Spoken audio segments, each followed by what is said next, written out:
Assalamualaikum warahmatullahi wabarakatuh. Bismillahirrahmanirrahim. Alhamdulillahirabbil alamin. Wassalatu wassalamu ala asyrafil anbiya'i wal mursalin. Sayyidina Maulana Muhammadin wa ala alihi wa sahbihi ajma'in amma ba'd. Bapak Ibu, saudara-saudara, sahabat-sahabat, kawan-kawan, rekan-rekan, teman-teman dan adik-adik semua. Alhamdulillah kita bisa bertemu kembali dalam Ainur Rafiq Channel.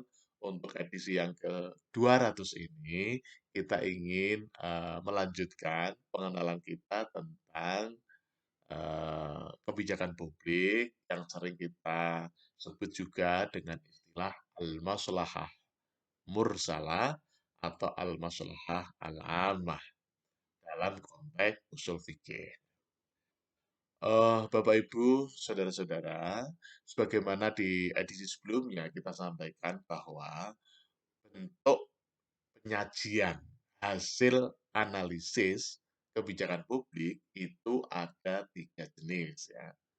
Jadi ketika para analis kebijakan itu melakukan analisanya terhadap kebijakan publik, kemudian ingin disampaikan kepada policy maker, itu bentuk sajiannya itu ada 3. Kemarin sudah kita sampaikan. Yang pertama adalah policy paper, yang kedua adalah policy brief, dan yang ketiga adalah policy memo. Nah, ketiga-tiganya ini memang perbedaan yang sangat mudah untuk dilihat. Itu adalah dari segi ketebalan sajiannya atau ketebalan naskahnya. Dari yang paling ringan, yaitu policy memo, itu hanya 1 sampai 2 halaman. Untuk policy brief, itu 2 sampai 4 halaman. Nah, kemudian yang paling panjang, ya, itu adalah policy paper. Ya, karena memang dia itu harus disajikan ketika risetnya sudah selesai. Itu perbedaan yang kedua. Ini perbedaan yang pertama adalah dari segi ketebalan ya. Jadi policy paper itu antara 20 sampai 60 halaman.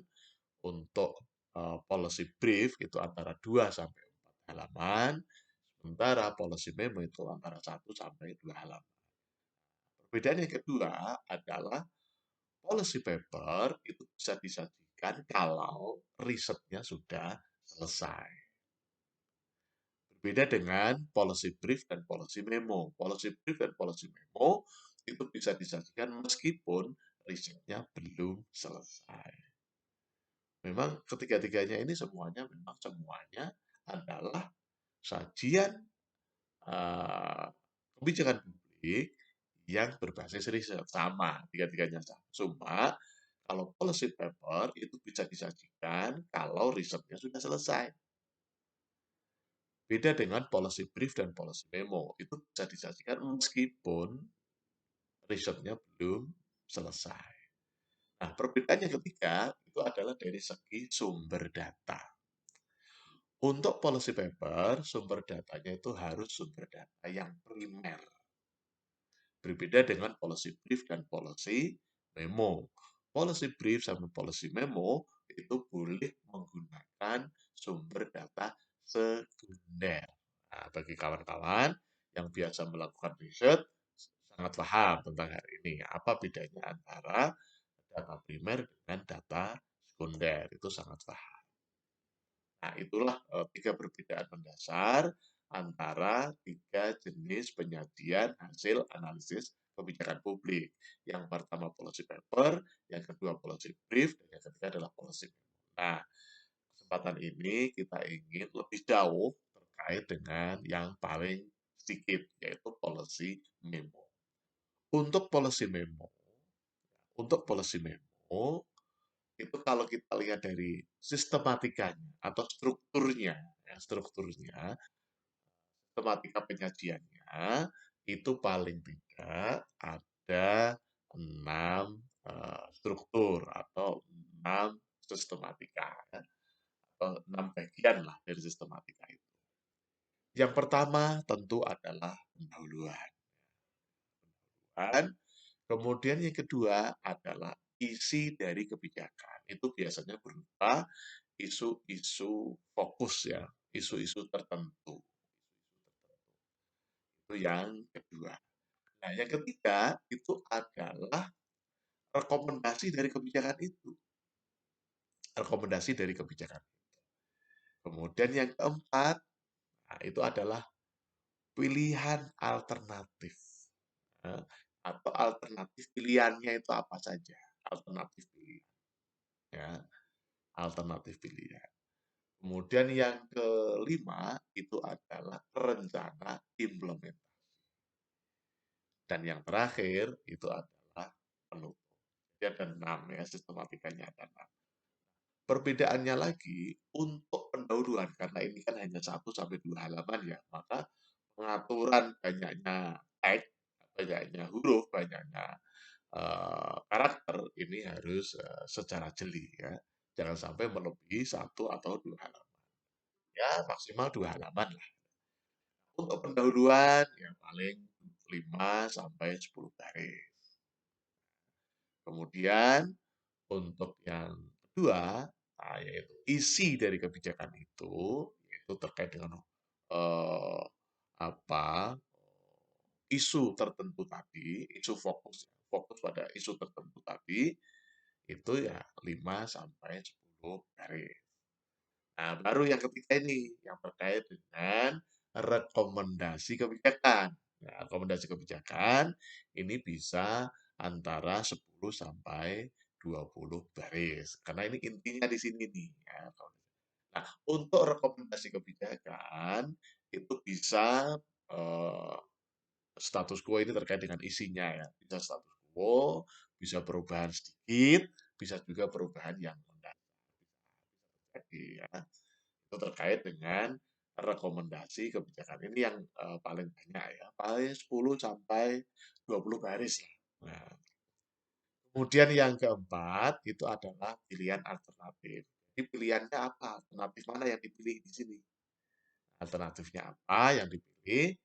Kemudian yang kelima adalah rencana implementasi. Nah, ketika alternatifnya itu sudah dipilih, maka kemudian rencana implementasinya seperti apa. Ini di bagian yang kelima.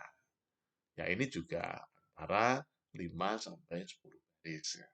Nah, yang terakhir penutup, yang namanya penutup, ya tidak usah terlalu panjang, paling hanya 2 sampai 5 baris, jadi tidak terlalu panjang. Penutupnya ringkas saja, karena memang ini kita fokus kepada policy memo atau sajian hasil analisis kebijakan publik yang berupa memo. Bentuknya adalah memo, karena ini adalah yang paling ringan, paling sedikit. Sekali lagi, kita pada kesempatan ini fokus kepada policy memo atau bentuk sajian hasil analisis kebijakan publik yang paling sedikit. Ya. Jadi yang paling sedikit namanya policy memo atau memo kebijakan. Kemudian yang kedua, level yang kedua adalah policy brief atau ringkasan kebijakan. Dan yang terakhir itu adalah policy paper atau eh, makalah makalah kebijakan. Jadi memang ada 3 itu level-levelnya. Nah, kita fokus kepada yang policy memo atau memo kebijakan. Sekali lagi, untuk memo kebijakan ini dari segi sistematika atau dari struktur itu dibagi menjadi 6 bagian. Yang pertama adalah pendahuluan, yang kedua adalah isi dari kebijakan, isi kebijakannya itu seperti apa. Nah, kemudian yang ketiga adalah rekomendasi kebijakan, ini intinya, rekomendasi kebijakan intinya. Kemudian yang keempat adalah oh, pilihan dari alternatif ya, alternatif yang dipilih atau pilihan alternatif.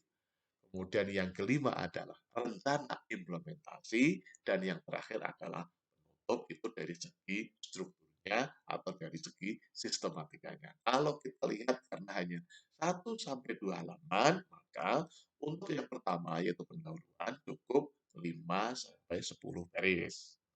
Ya. Kedua, isi dari kebijakan sama, 5 sampai 10 baris. Nah, ini yang agak panjang, yaitu rekomendasi kebijakan. Ini bisa 10 sampai 20 baris ya. Bukan halaman, bicaranya bukan halaman, tapi baris ya. Jadi pendahuluan 5 sampai 10 baris, isi kebijakan itu 5 sampai 10 baris, kemudian rekomendasi kebijakan ini karena intinya 10 sampai 20 baris, kemudian yang keempat itu adalah alternatif pilihan atau pilihan alternatif itu cukup 5 sampai 10 baris. Kemudian rencana implementasi, nah, yang kelima adalah rencana implementasi itu juga 5 sampai 10 baris. Kemudian yang terakhir adalah penutup, ini cukup 5 baris saja. Barangkali demikian, sekali lagi untuk saat ini kita fokus pada policy memo atau memo kebijakan yang terdiri dari 6 bagian yang cukup hanya 1 sampai 2 halaman saja. Maka di sini harus sangat ringkas dan betul-betul sangat ringkas. Barangkali demikian, kita ucapkan tagline kita, sukses di dunia, bahagia di dunia. Sukses di akhirat, bahagia di akhirat. Amin, amin, amin. Terima kasih. Mohon maaf atas kekurangan. Wassalamualaikum warahmatullahi wabarakatuh.